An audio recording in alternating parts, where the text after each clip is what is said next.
और ये हमारे शब्द नहीं थे। मेघालय की सरकार वो ट्रांसफॉर्मर है, वो जला हुआ फूका हुआ ट्रांसफॉर्मर है जिसको उखाड़ फेंको।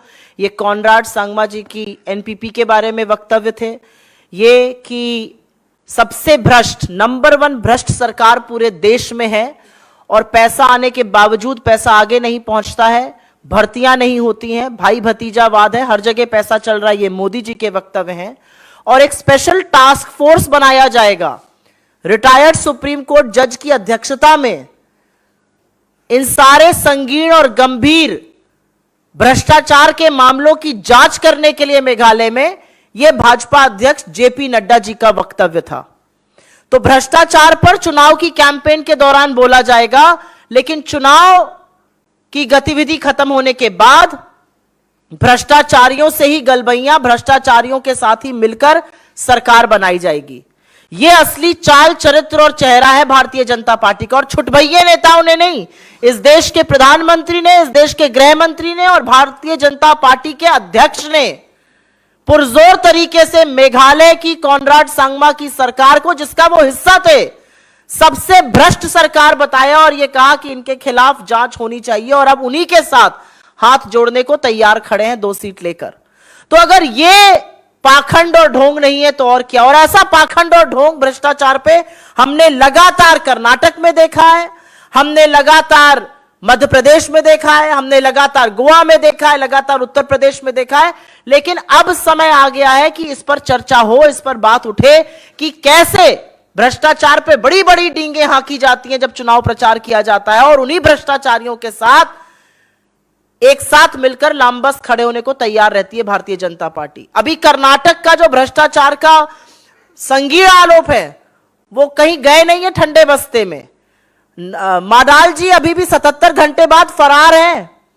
ये एमएलए हैं भाजपा के, अभी भी फरार चल रहे हैं। उनके लड़के ने 40 लाख घूस लेते हुए पकड़े गए थे, उनको रिजाइन करना पड़ा Karnataka soaps and detergent limited से, लेकिन वो अभी भी फरार हैं। कोर्ट भले पहुंच गए हो राहत के लिए, और उस समय हमें यह सुनाई दे रहा और दिखाई दे रहा है कि कल सरकार का गठन होगा और भारतीय जनता पार्टी उस सरकार का हिस्सा बनेगी। मैं आप लोगों से दरख्वास्त करूंगी कि पहले अगर आप सुओ मोटो पे पूछ लें तो बड़ी कृपा होगी आपकी।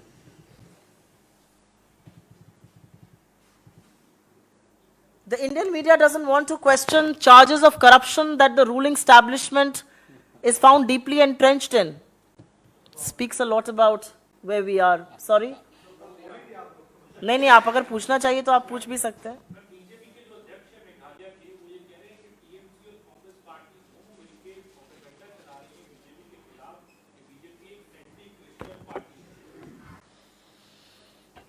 जो बीजेपी के मेघालय के अध्यक्ष हैं उनका बयान मैंने बीफ पर सुना था और मुझे अच्छा लगा था कि ऐसा बयान इतनी स्वतंत्रता से कोई भारतीय जनता पार्टी में दे सकता है। 2 शब्द की चुनौती देती हूं, भारतीय जनता पार्टी का कोई नेता ऐसा बयान देश के किसी और हिस्से में जाकर बोल दे जहां पर संशय पर हत्या कर दी जाती है, तो बीजेपी के अध्यक्ष मेघालय के जितना चुप रहे उनके लिए कारगर रहेगा। बीजेपी के मेघालय के अध्यक्ष सिर्फ यह बता दें कि उनके राष्ट्रीय अध्यक्ष आके कहते हैं special task force no less than supreme court of India के रिटायर्ड जज के अधीन गठित होगा, और वहां पर आप उस सरकार का हिस्सा बनने जा रहे हैं। और जहां तक आपने प्रोसिक्यूशन की बात करी एक पर्टिकुलर कम्युनिटी की, तो अगर वैलेंटाइंस डे पे युगल जोड़ियों को पीटा जाता है, कालिख पोती जाती है उनके चेहरे पर, या 25 दिसंबर को जब यीशु मसीह का जन्मदिन मनाया जाता है दुनिया भर में, आप उनकी मूर्तियां तोड़ते हैं उत्तर प्रदेश और मध्य प्रदेश में, जब आप क्रिसमस मनाने जाने वाले लोगों का और एक सांता क्लॉज बने आदमी को 5-5 लोग मिलकर पीटते हैं, वो कौन सा लोकतंत्र है?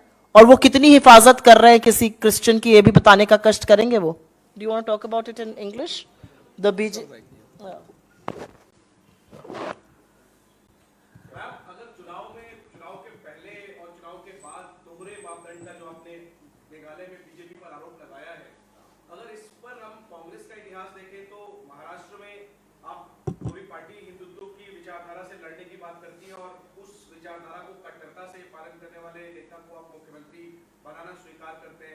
कर्नाटक में राहुल गांधी ने जेडीएस को आरएसएस की बी टीम कहा था, बाद में आपने उनके नेता को मुख्यमंत्री बना दिया।